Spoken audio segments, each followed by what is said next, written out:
Hello, welcome to the next chakra. We're here at the third eye chakra now. Almost done. So I do have some ideas for our next ones though. Would you like to hear now or at the end? Yeah. No, let's talk about it. So I was thinking that we could go back and forth for each of us selecting a goddess and then doing herb, like one of us would talk about the goddess and then we would both come up with herbs associated with the goddess. Like the same way we could go through a bunch of different goddesses, like all sorts of things if we wanted to. Or I thought we could go through sabbats, like because that's, or we could go through astral, like planets. Nice. So think Yeah. on it, see what This one good. resonates. Okay. Cool. Very Or if nice. you have something new. So Yeah, I don't. let me share. Hold on one second. Okay, cool. I don't think I even, hold on one second. Let me just, oh, I can't minimize while I'm recording. How fun. Let me find my, good that it's right here. So let me share my screen and we can get started.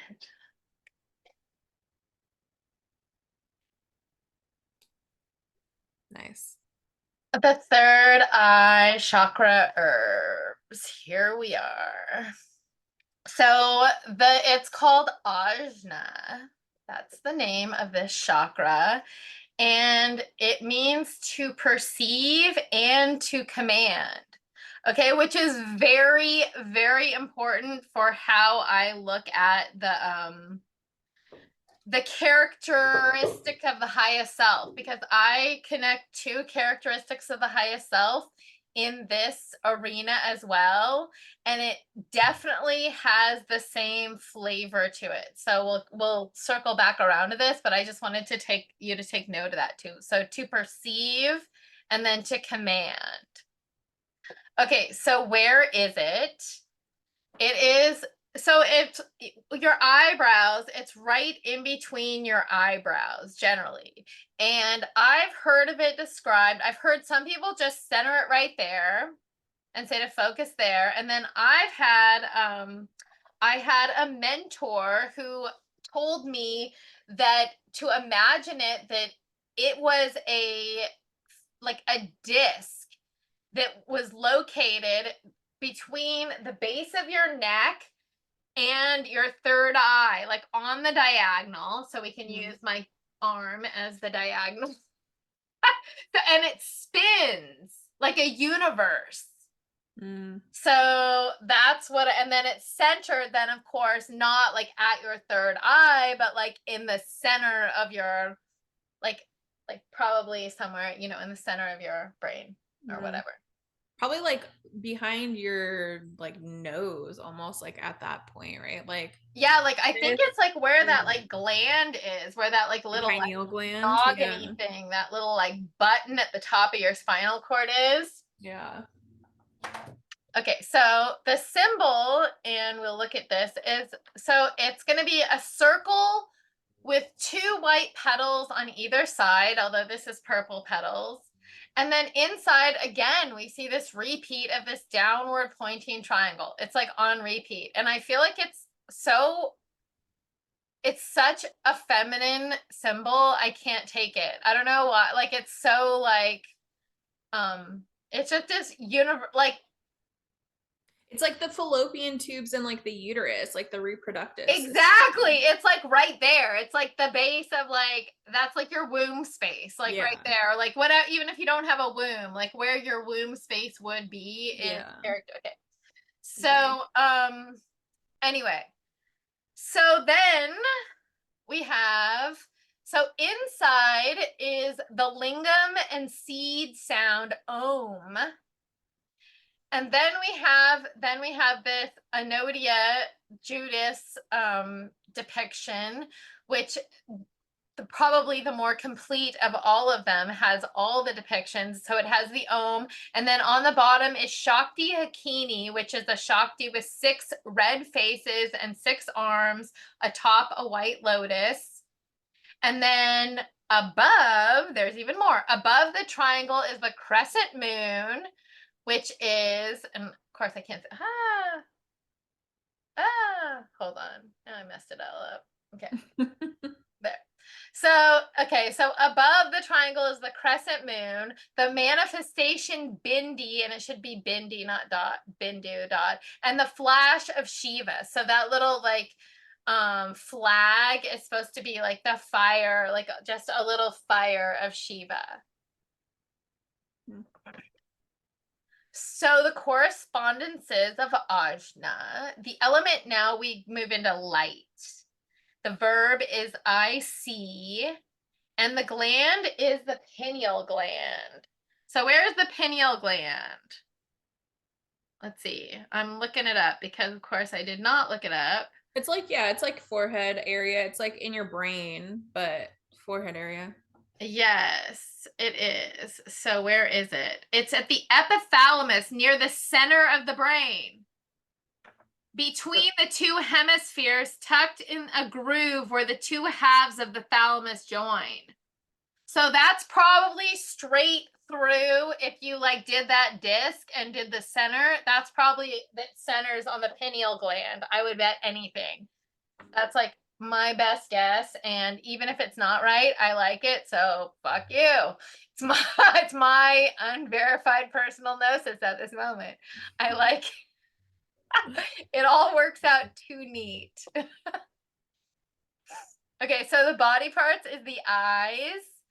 And body problems that you might see if you had some sort of blocked chakra or some sort of impingement would be sight problems, headaches, nightmares, eye strain, blurred vision, things like that.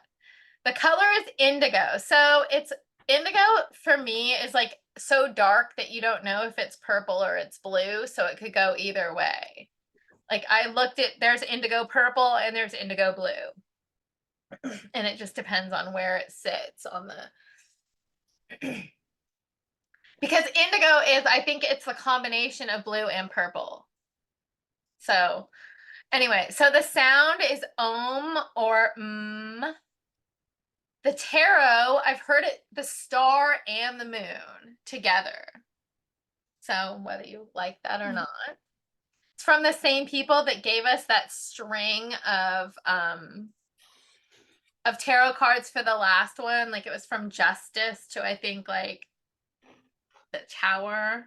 I don't know. Anyway, so the celestial body is Jupiter, Neptune, the metal is silver, and the foods are entheogens, interestingly enough.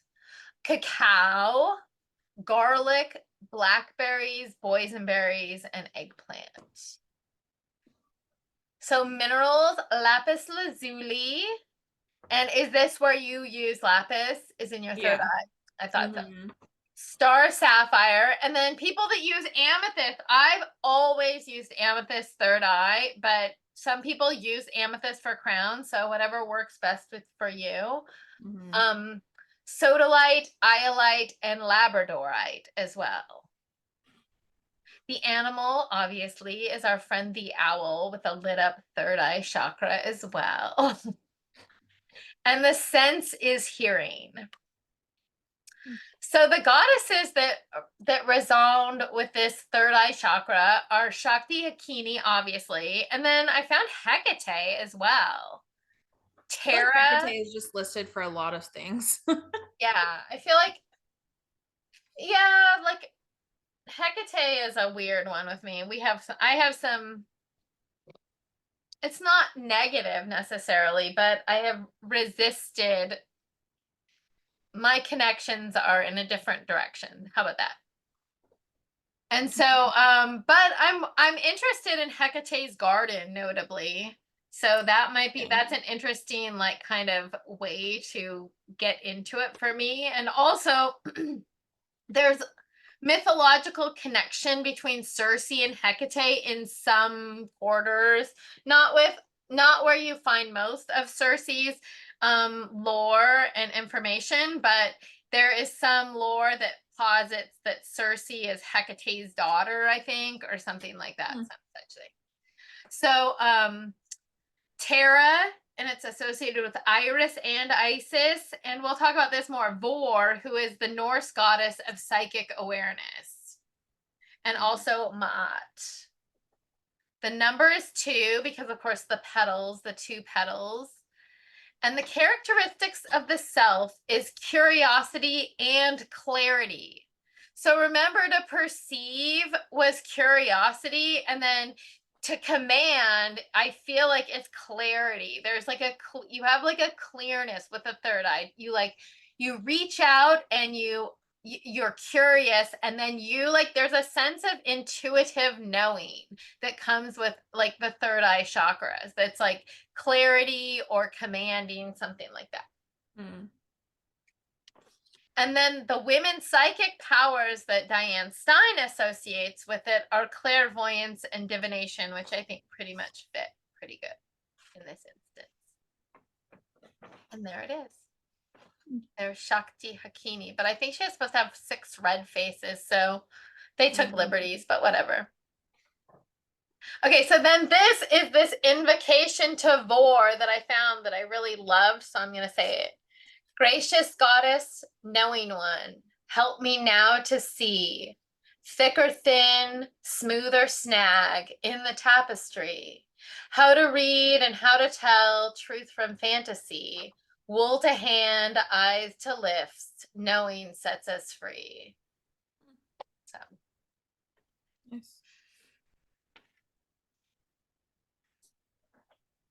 The Ajna nutshell then is going to be, of course, perception, perceiving. I don't know why I said that's the double thing, and commanding. So I don't know why.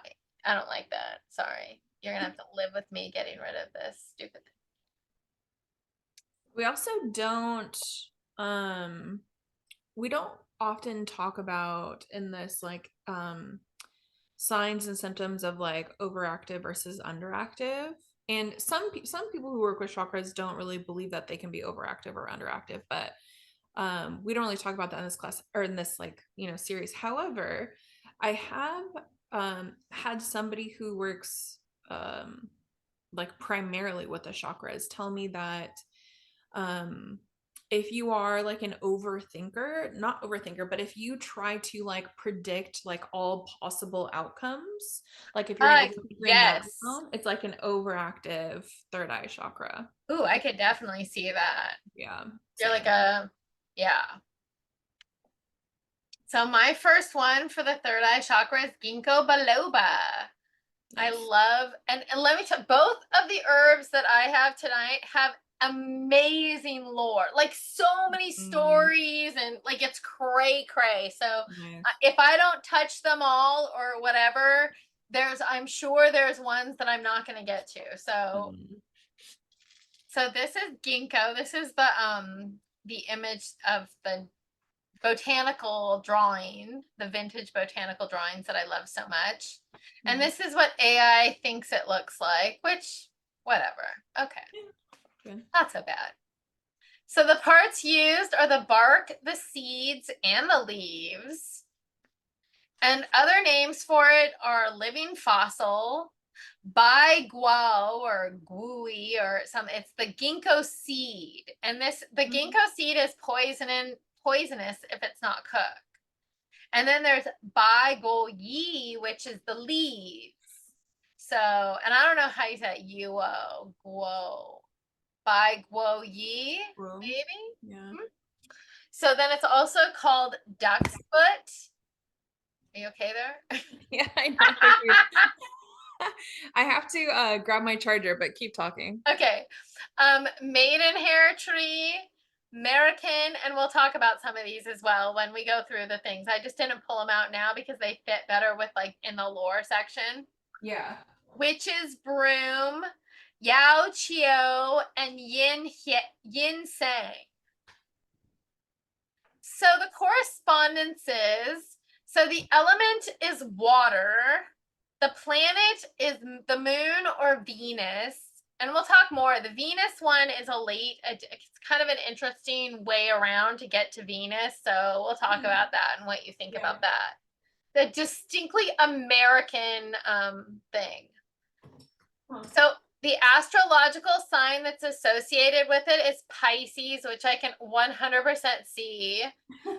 And Virgo, and then Warts and Cunny says Taurus, and I don't know if I like Virgo for it. Like I like Pisces for it. I'm not convinced. You'll have to convince me more about Virgo with it. Anyway.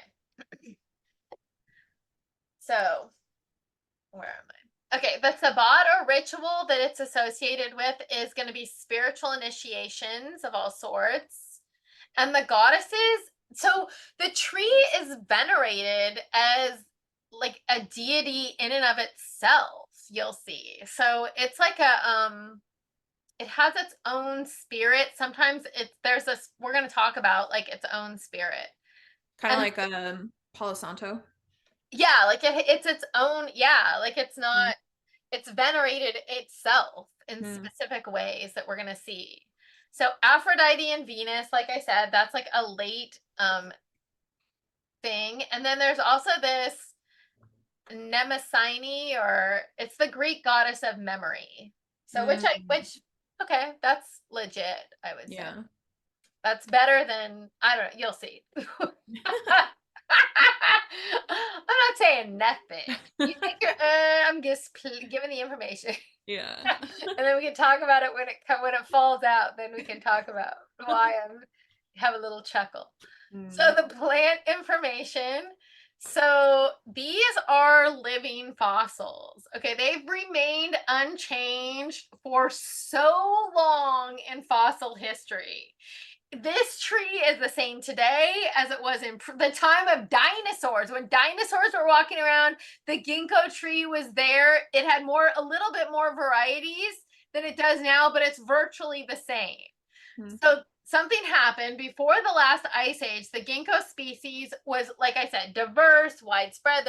But it almost died out during the last ice age.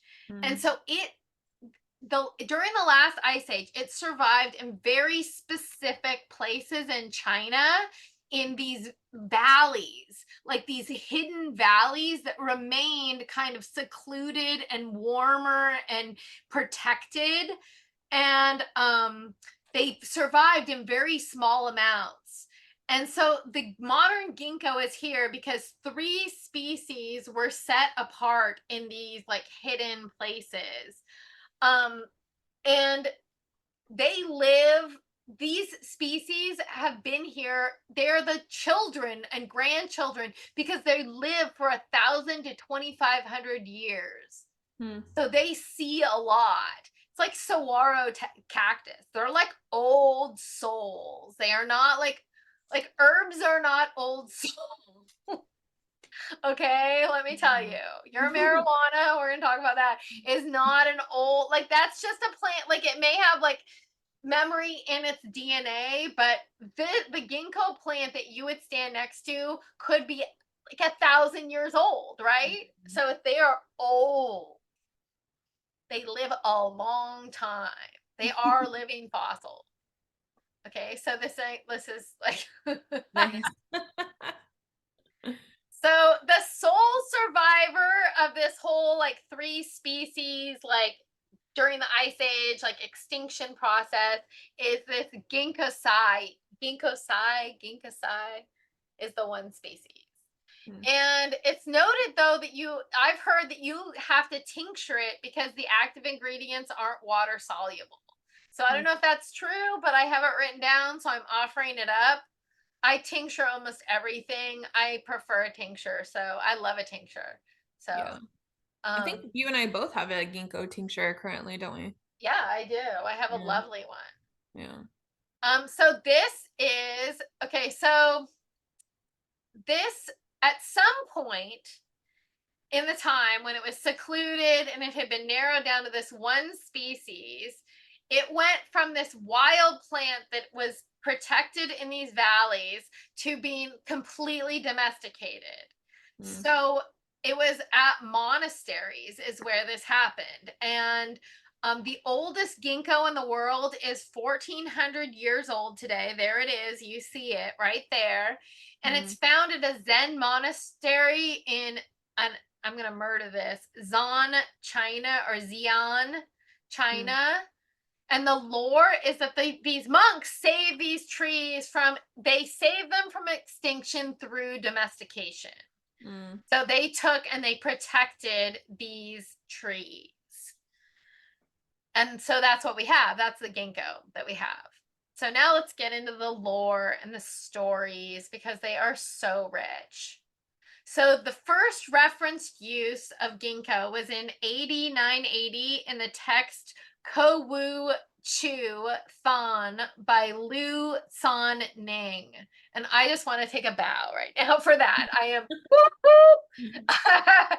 okay, that was a lot for me for this little like twangy California white girl. Okay. I probably sound, like, have you ever seen those? This is the best.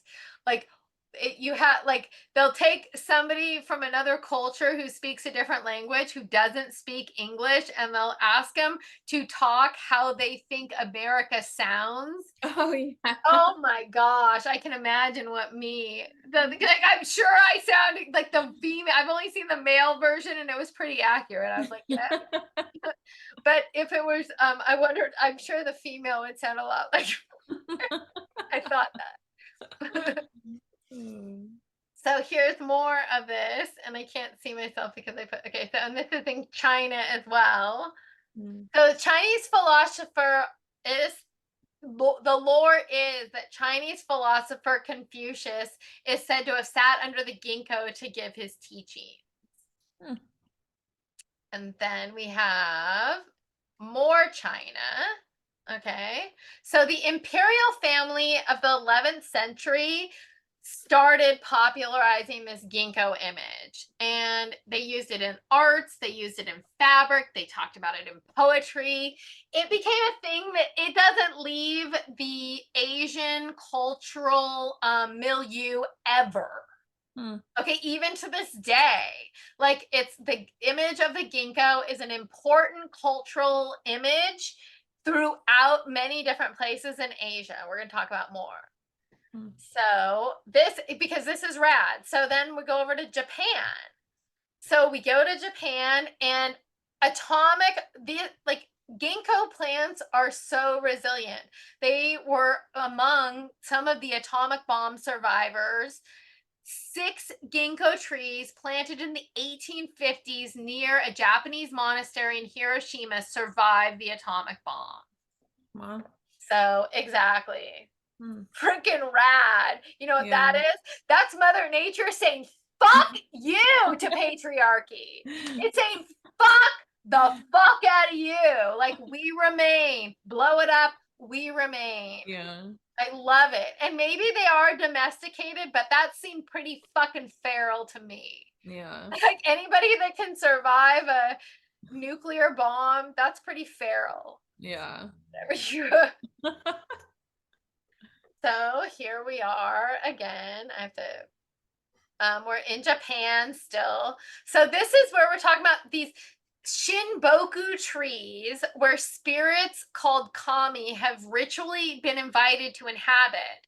So there's these special trees, and many of these trees are ginkgo. Some also are camphor and some other trees, but many are these special ginkgo trees. That's, again, a very important cultural icon, a very important part of all parts of like I said, Japanese, and we've seen, and Chinese so far, like cultural milieu.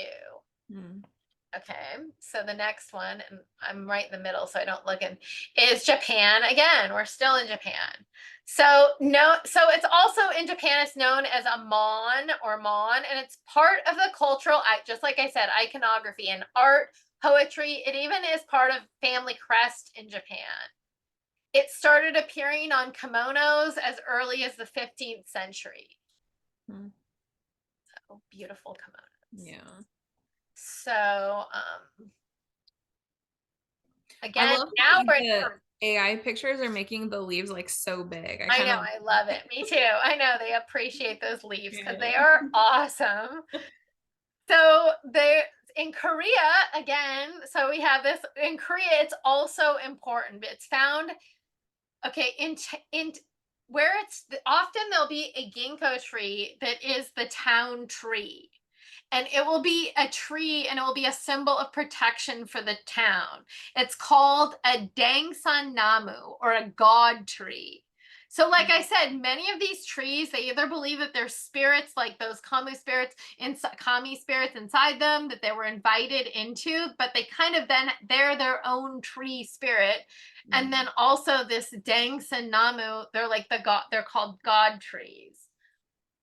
So but then we also see, so then we've talked about that in each of these cultures, these Asian cultures, and I didn't get into Southeast Asia too much. I didn't see it in I'll just say Southeast Asia, but in other parts of Asia, not only do you find it in the specific culture, and important to the culture, but it's important in other ways too. It's important in their religious beliefs, and those religious beliefs cross cultural boundaries. So I kind of like sucked those out because they aren't located specifically like in China or here or there. Like there's people that practice these traditions on all those different, in Japan and China and Korea. And we've got 10 minutes, so just so you know. Okay. So many of the oldest Gingko temples are near these Dao temples, or that have become Buddhist monasteries, but they started out even as Dao temples.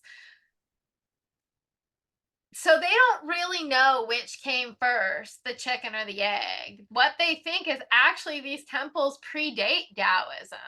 They predate like some of these traditions, and this speaks to an older tradition that was there involving tree veneration and shamanic practice.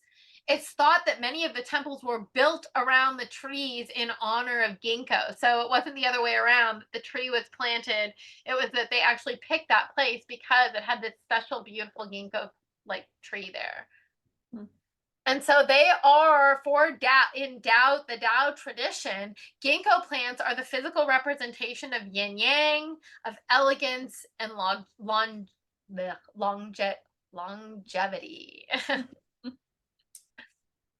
Okay, and it also is a symbol of the sacred life force within all of us to them. So then we go to this Shinto tradition. So again, another one, we're like, so the Ginkgo wood, we see Ginkgo wood in Shinto shrines being used to carve their most sacred of statues. And then we go to America. This is where we get this whole imagery of Venus and Aphrodite. Because when Ginkgo was brought here in 1784, it was renamed maidenhair because it looked like something else. It looked like the maidenhair fern native to America. So the maidenhair fern is called the hair of Venus. And so then it created this weird association between Ginkgo and Venus. So now I leave it up to you to whether you like that association or not. I don't think I do, but maybe you do. I think maybe I like Venus and Aphrodite for maidenhair fern. And maybe not for Ginkgo. But who knows? You take it for whatever you like. Okay, then back to America, because it gets interesting here in another way that's pretty cool. So there's 60,000 of these ginkgo trees growing in New York City. Most of them are in Manhattan right now. So it's really cool. They're all over New York City. And then we see it also there was a whole period of Western art where ginkgo, it was a really important image, and it spanned a long time in our history. So we start out in Art Nouveau. We see the ginkgo leaf becoming very important. And then moving into arts and crafts where it becomes more stylized. And then Jugendstil is a movement in Germany that is actually an Art Nouveau movement that is even more swirly and emphatic than Art Nouveau. So it was a very important image in Western art in this Jugendstil movement in Germany.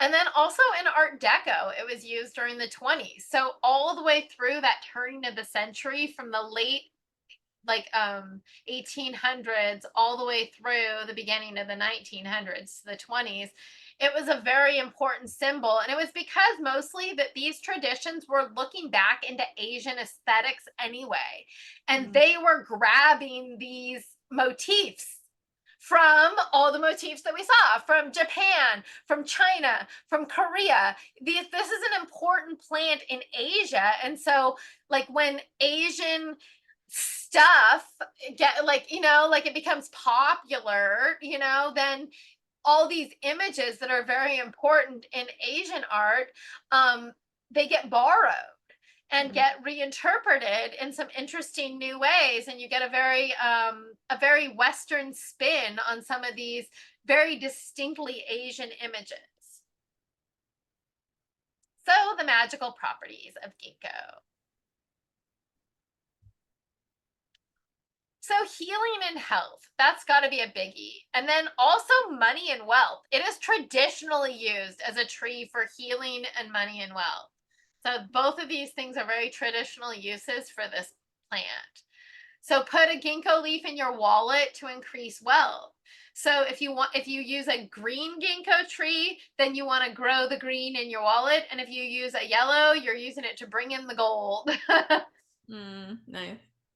And it's also supposed to increase your magic ability. And the reason why it does that is because it really increases your magic ability. It's going to increase the blood circulation in your brain. And that's one of the main uses that it's used for in its medicinal uses is this. And one of the things you do have to watch out for, we'll talk about as well, is this that it increases the blood flow to your brain. So it's going to increase your whatever you think is going on between your energy and your third eye chakra and that gland. This is going to bring some yumminess to that. So it's a physical manifestation of the properties of the plant, just like I said. And it can also be used as a spell amplifier.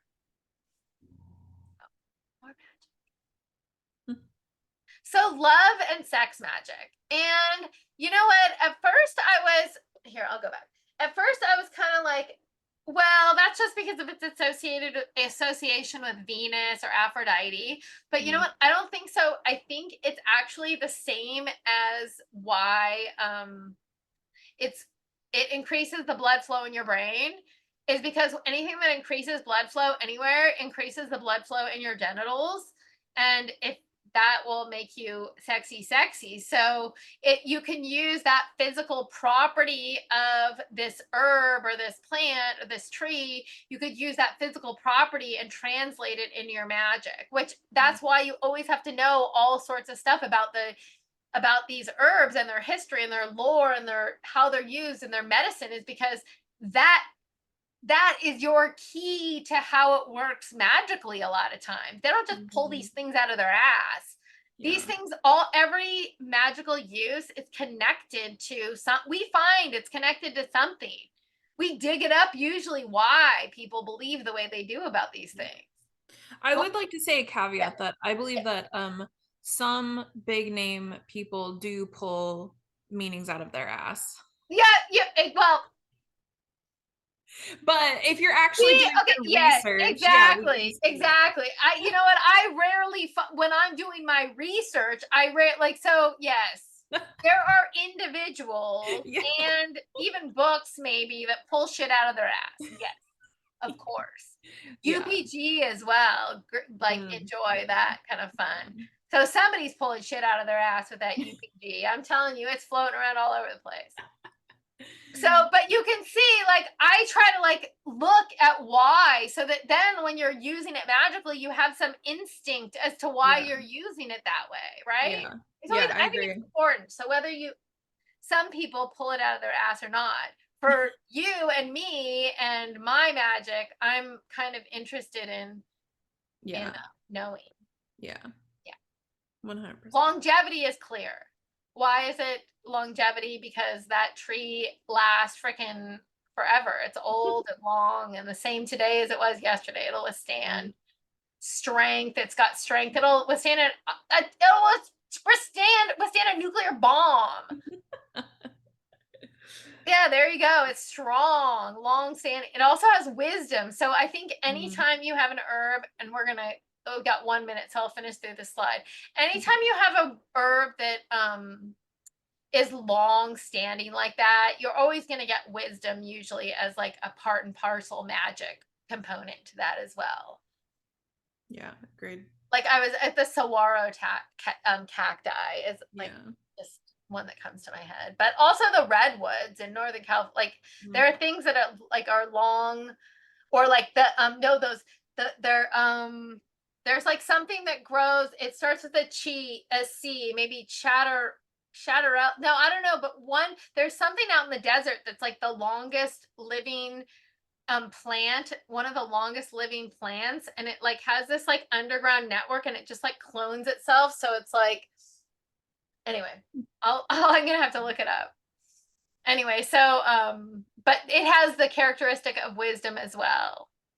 So, and then we have divination and meditation, and because of the psychic connections. So we'll stop right here, and then